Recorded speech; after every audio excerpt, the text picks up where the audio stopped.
Today marks 1 week since a mass shooting in the Short North injured 10 people. The violence sparked safety concerns for Columbus's popular nightlife district, and it's all met with growing calls on elected officials to ask. Thanks for joining us for Face the State. I'm Doug Petcash. From the mayor to the governor, we've been getting answers about what should be done to address an issue becoming all too familiar to our community. In Columbus alone, the Gun Violence Archive says we've had 12 mass shootings since the start of 2023. When we compare that to other cities similar in size during the same time period, we see Charlotte, North Carolina has had 4 mass shootings and San Jose, California has had 0. This all raises the question, what can Columbus do differently? Just this weekend, the city launched new safety measures, including more patrol officers and enforcing a curfew on kids between 13 and 17 years old. But still, Columbus Mayor Andrew Ginther says the best solution is stricter gun laws, something the city has tried to enforce for years, but that legislation has been tied up in lawsuits as state law restricts local authorities from making their own gun laws. In a statement after the mass shooting last Sunday, the mayor told state and federal governments to step up or, quote, get out of our way and let us act. A frustration he repeated just days later, that is, to 10 TV's Kevin Landers. So we've had 3 mass shootings in 3 weeks in the state of Ohio. What happened last night at the state legislature? A ban on transgender kids using the bathroom. Not a damn thing about gun safety. Not a damn thing to stop the proliferation of guns. That's unacceptable. What do you do as a mayor? I mean, encourage people to come out and vote. Look, we had a presidential election. We had half the U.S. Senate. We had all the members of the House of Representatives on the ballot this fall. If you're as pissed off as I am about gun safety, go and vote that issue. Demand answers from people running for office. What are they going to do to get guns off the street? What are they going to do to stop the proliferation of guns in our cities? We asked Governor Mike DeWine about the city leaders asking the state to step up. He says he wants state lawmakers to specifically focus on the repeat violent offenders who are getting guns. Well, I think something that we ought to be able to do, and I've continued to ask the state legislature to do this, is to focus on repeat violent offenders who are told time and time again, you're not allowed to have a gun anymore, and yet they persist in having a gun. And those individuals that we find in that situation who have a gun, who are not supposed to have a gun, we ought to be able, the local judge ought to be able to throw the book at them, get them out of that community. We have to remove some of these individuals from these communities, whether it is Columbus, whether it is Dayton, whether it is Cleveland. Governor DeWine also called for investments in youth programs. He says the people involved in these shootings are often young, saying we should grow programs like the Boys and Girls Clubs across Ohio. Meanwhile, at the State House, this General Assembly has not passed any new gun laws since it started in January of 2023. However, lawmakers have proposed several. One would prohibit anyone with a domestic violence conviction from owning a gun. Another would mandate having a concealed carry permit to have a gun in public. There's also a bill to require a background check when buying a gun. And another would ban any semi-automatic designed or specially adapted to fire more than 31 rounds without reloading. However, all of these bills are stuck in House committee. Republican House Speaker Jason Stephens says right now there's no appetite in the Republican caucus to pass new gun laws. In different parts of Ohio, it's a very different environment, if you will. You know, you get to rural Ohio where you will have one sheriff's deputy on duty that covers an entire county. And a lot of folks in those types of counties and those types of areas, you know, they're going to defend themselves. House Minority Leader Allison Russo brings up the same concerns Columbus City leaders are voicing. This General Assembly, again, has stood in the way of our local law enforcement and our local officials to be able to adequately respond to what is happening in their communities. And at the end of the day, lives are at risk and public safety is at risk. Now here's a look at the data. Since the 135th General Assembly started back in January of 2023, the Gun Violence Archive says there have been 42 mass shootings across Ohio. A mass shooting is defined as one with 4 or more victims. In those 42 incidents, 41 people died and 184 people were injured. In total, Ohio has the 6th most mass shootings in the country. Texas is number 1, followed by California, Illinois, Pennsylvania, and Florida. We're going to continue to monitor the State House. If any proposed gun laws go up for a vote, we will keep you updated. Well, today we are coming off what's been a busy week at the State House as lawmakers were slated to vote on 56 bills before leaving for a long break that's expected to last until November. However, one bill they did not vote on is a controversial bill that would make major changes at Ohio's universities and colleges. It's called the Ohio Higher Education Enhancement Act, or Senate Bill 83. The bill's sponsor, State Senator Jerry Cirino, says a third party had reached out to him saying Speaker Jason Stephens wanted to work with him on the bill over the summer. But Cirino says he's not interested because he had heard nothing from Stephens since they last talked in December. There's nothing for me to really talk about over the summer. I don't know what issues he might have, but it's just, I would be negotiating with myself because we have already made a number of concessions in the last 12 months to the House. Cirino says he'll wait for a more favorable environment in the House before bringing the bill back for discussion. That could be in the late fall or not until the next General Assembly at the beginning of 2025. The bill was introduced in March of 2023. It would prohibit any mandatory orientation or training courses regarding diversity, equity, and inclusion unless federal law requires it.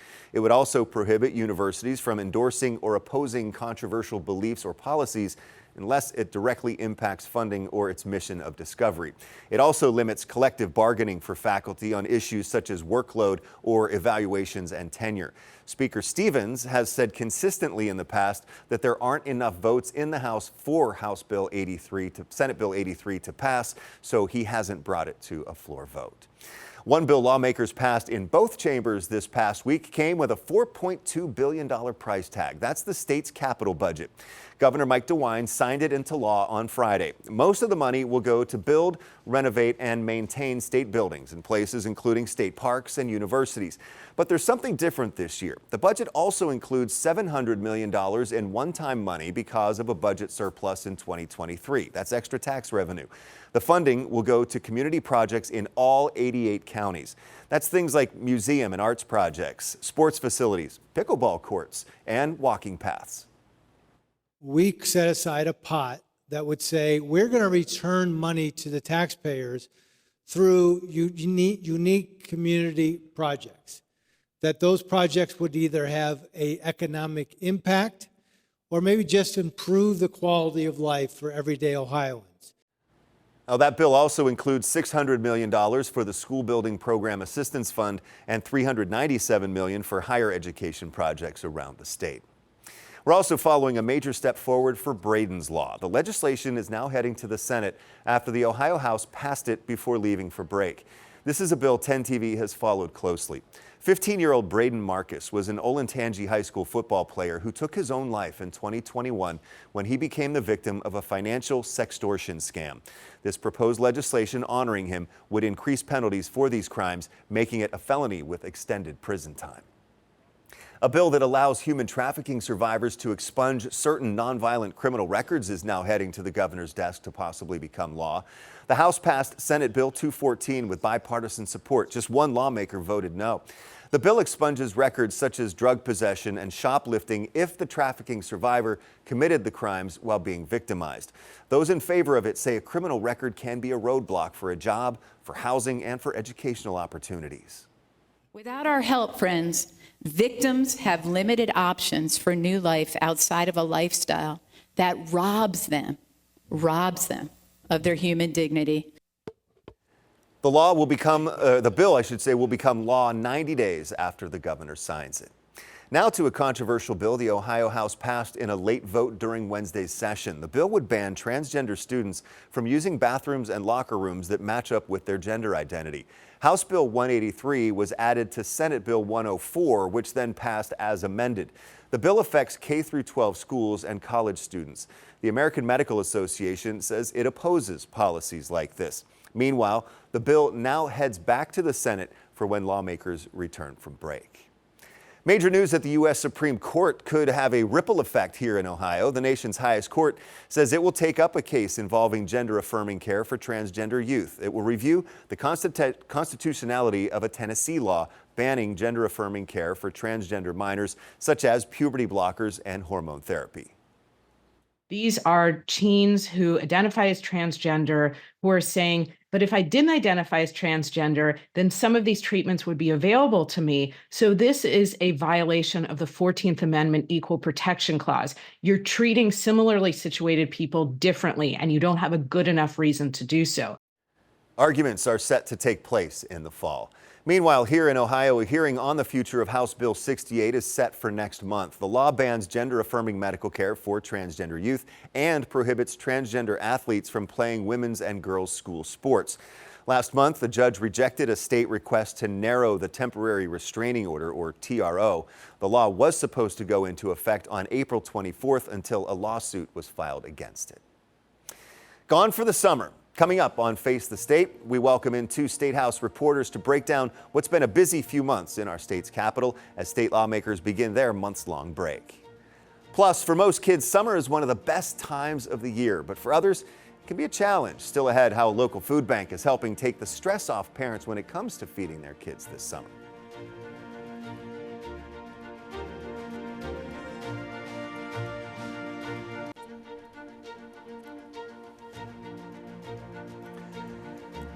The State House is now quiet, and it's going to stay that way until November as the 135th General Assembly takes a long break.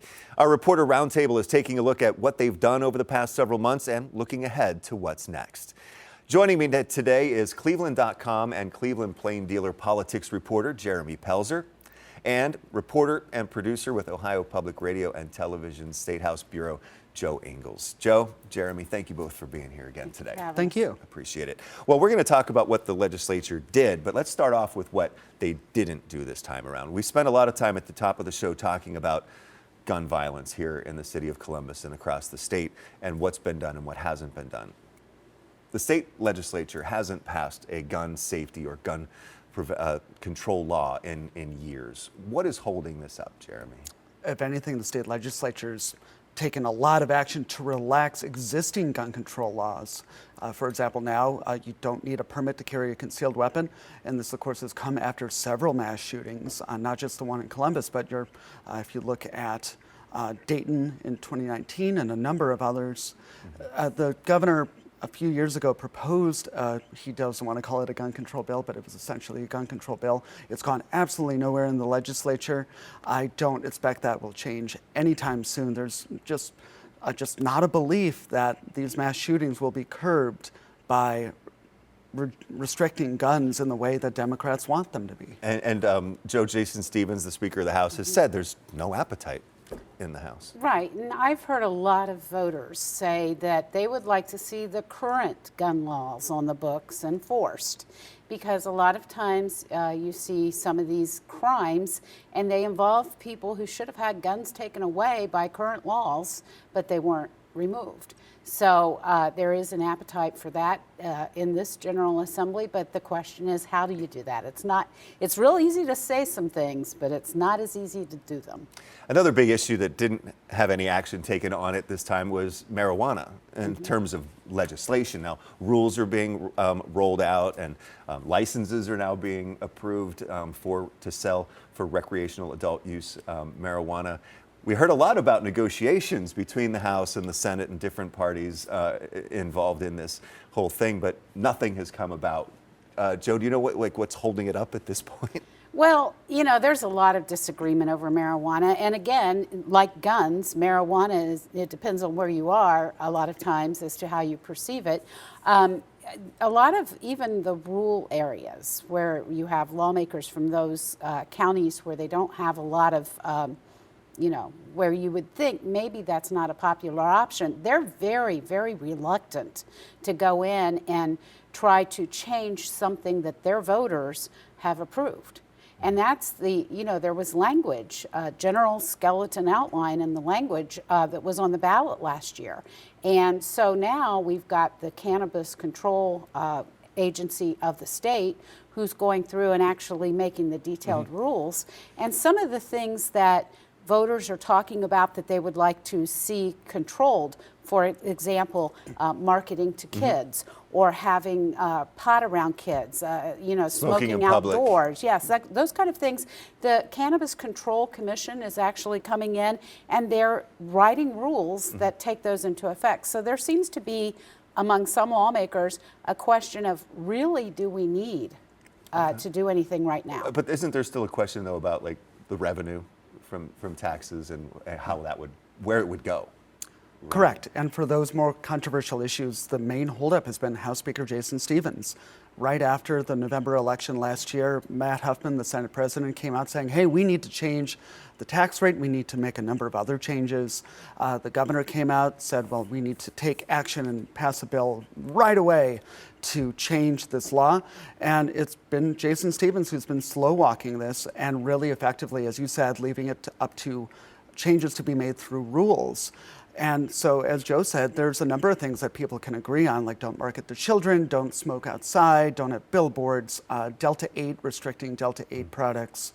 But then these things about where does the money go, what should the tax rate be, things like that. We're not going to see probably anything on that until next session next year. The next General Assembly Probably after the new not. year. Another controversial issue that didn't have action this time was House Bill 83, or Senate Bill 83 didn't come up for a vote in the House. That is the one that deals with diversity, equity, and inclusion at colleges and universities in Ohio, as well as some collective bargaining issues with faculty. State Senator Jerry Serino, the sponsor of the bill, basically said he doesn't want to negotiate with the Speaker anymore over the summer on this one. So this bill is kind of in limbo, right? It's another bill where House Speaker Jason Stephens has been the main block between this bill and getting passed. They've been negotiating for months. As you mentioned, Jerry Serino is pretty frustrated about this. It looks like it's not going to pass. However, lawmakers did on Wednesday pass House Bill 214, which Senator Kathy Ingram said was basically the K-12 equivalent of Senate Bill 83. It prohibits schools from requiring employees or students from subscribing to any particular ideology, and it also allows students to take up to 3 religious expression days off from school per year. And so we'll see how that progresses as well. And Joe, with House Bill or Senate Bill 83, also that the Speaker has consistently said there just aren't enough votes in the House. Yeah, he said there's not enough votes. If you listen to Serino, he says he's got it on good authority that there are enough votes. But here's the thing that Serino is saying now. There have been some concessions made, especially when it comes to union provisions in Senate Bill 83. And those are in the current form, right? He's saying if this doesn't go in the lame duck between the election and the end of the year, and it has to go to the next General Assembly, he's threatening, those might be included next time around, and you might have a General Assembly that would be more likely to pass it. Well, let's talk about a couple things that did get done right now. The $4.2 billion state capital budget kind of went through with broad support. I think it was 30 to 1 vote and a 90 to 5 vote. This included $700 million in one-time spending that's going to be spread out all across the state. A very popular bill. Yep.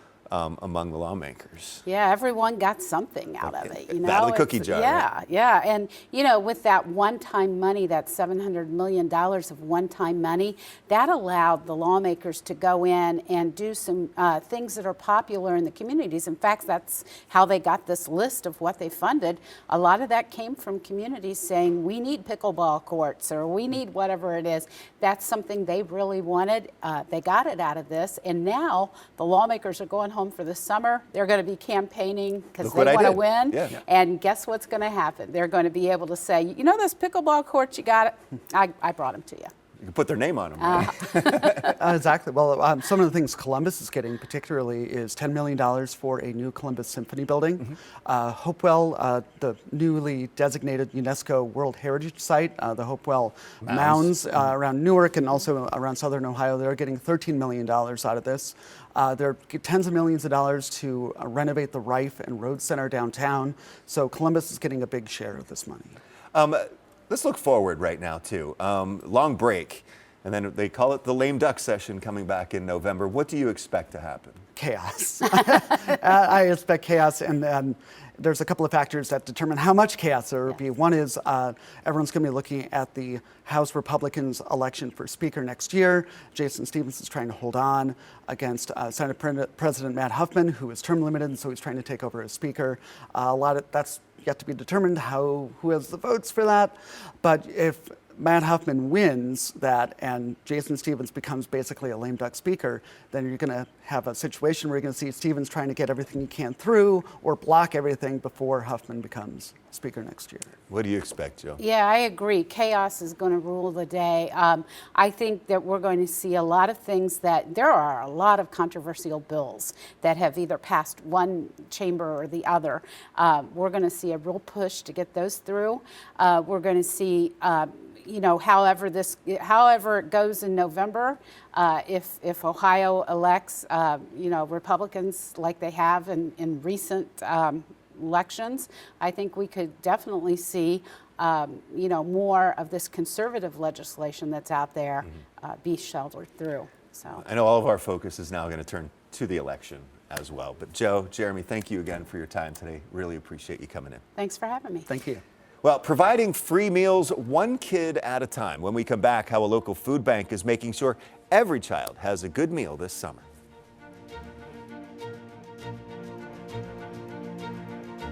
Monday on Wake Up CBUS, there's a new leader of Mount Carmel Health System. I'm Tracy Townsend. She talked with me about the health system's future in the face of our region's growth. It's all Monday on Wake Up CBUS starting at 4:25.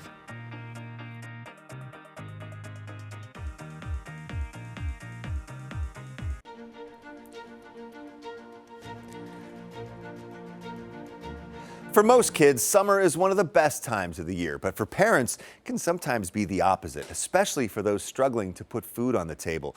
That's where the Mid-Ohio Food Collective comes in. They provide lunches for one of the largest summer camp programs in Central Ohio, the ETSS, and it's not your average camp. 10 TV's Yolanda Harris explains why. A healthy meal in the summer seems like a simple request, but for some, it's hard to find. This program means the world to the families that we serve here. And here at the Sullivan location, many of the families are dependent on this service to make sure that a child is getting a hot meal for that day. Sarah Huffman is the Assistant Director of Youth Programs. She says they want to make sure every kid has a hot meal and is still learning. Our primary goal is to make sure that students are learning throughout the summer. Our goal is to prevent learning loss, particularly in areas where we are seeing that they are under-resourced and underserved. Right now, ETSS and the Mid-Ohio Food Collective are projected to serve more than 600 students in 14 locations. The overarching philosophy at the Food Collective is that food is health, whether it's providing nourishment through these hot meals, which are a lot more attractive to eat than a bag of crackers, right? Or whether it's providing the mental health and the security of knowing where your next meal is coming from. We want to be there for all of it. The best part of all, it's entirely free. Our program is completely free to all of the children that we serve. We ensure that every child who comes here walks away completely fed and that they have learned something that day. That was Yolanda Harris reporting. The Mid-Ohio Food Collective says they provide a staggering 10,000 meals per week for students in the program. Thank you for joining me this week for Face the State. I'm Doug Petcash. I'll see you next Sunday at 11:30.